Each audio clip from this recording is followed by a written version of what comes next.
Hi, my name is Hilary, and today we are going to be making my matzah salty surprise. So the first thing we do in starting this recipe is prepare our pan. So I've lined a baking dish with tin foil, and then we're going to spray it with cooking spray, just an even layer.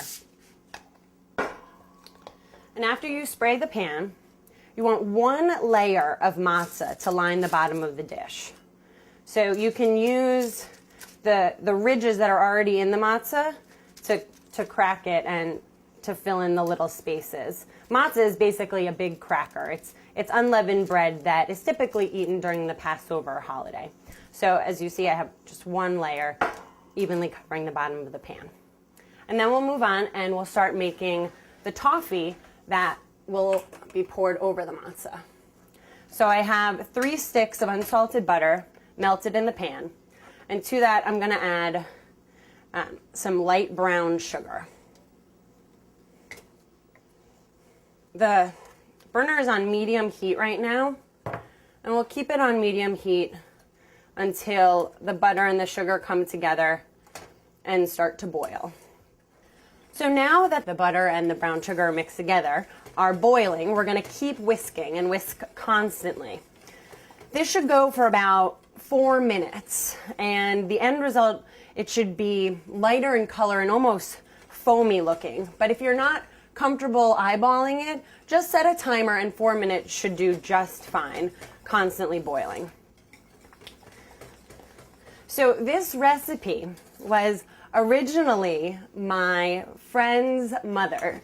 So Nancy would make us saltine surprises, and I was always surprised by how amazingly good they were. So this is just my Passover holiday twist on Nancy's recipe. So our toffee is just about done. It is vigorously bubbling and foamy.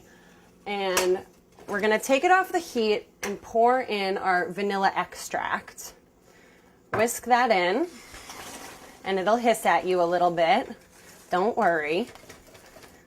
So you're going to pour your toffee right over your matzah in a thin, even layer that should cover about 1/4 of an inch over.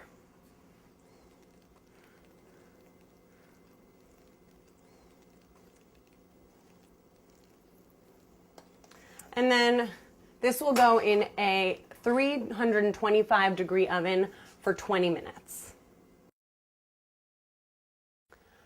Our pan is out of the oven and it is piping hot.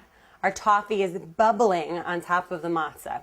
While it is still piping hot, we're going to take our chocolate and just spread it in an even layer over the top. You don't have to be exact on the measuring with the chocolate. You just really want it to pretty much cover the top because we're going to spread it out once they melt. And don't worry if it's sinking into the toffee either. It makes it even better when they marry. You can still see some of the toffee, but I'm going to let this sit for about 4 minutes until the chocolate starts to shine and you know that it's melted and will spread evenly. So our chocolate is shiny, which is the best sign to know that it's ready to spread. I'm going to use an offset spatula, which is really the best tool to use, but a heat-proof rubber spatula will also do the job just fine. So I want to spread the chocolate evenly. Get into the corners. You want every bite to have chocolate. It smells amazing, but don't break into it yet. And once the chocolate is spread, this is where I have taken Nancy's recipe and added my own twist, because matzah is not salty, but that flavor with the chocolate and the crackers is really fantastic. So I just go ahead and I start with a teaspoon, but I don't use it all. I just eyeball and lightly sprinkle some salt over the melted chocolate. If you think about salting and you think about people taking a bite, that's how you can kind of tell, oh, I don't want to put too much because that'll be too salty of a bite. So now I've lightly salted the top, and I'm going to go ahead and put my pre-toasted almonds on top. I'm using almonds, but again, whatever nut is your favorite, go for it. But nuts really are best when you toast them first. It brings out the flavor of the nuts, and you will just be that much more wowed with your final product. The nuts get an even layer. Remember, anything that's not touching the chocolate won't stick, so don't go overboard.